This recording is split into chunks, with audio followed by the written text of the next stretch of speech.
Hi, I'm Chef Mehdi. I'm going to show you how to chop fresh herbs. Before you start, you want to make sure you wash them and dry it off really well with a paper towel. That way it doesn't stick to your chef's knife when you try to cut it. If you're using a woody stemmed herb like rosemary or thyme, just run it off the stem, like so, and now it's ready to be chopped. If you're using a soft stemmed herb like cilantro or parsley, you don't have to peel the leaves off, you can just cut right through.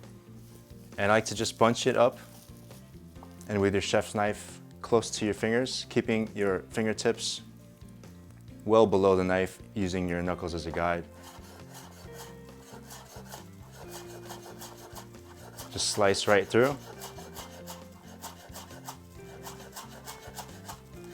As I'm going down, I keep moving my fingers as a guide. Set the rest aside. I like to just give it a little quarter turn and give it one more run through with the knife.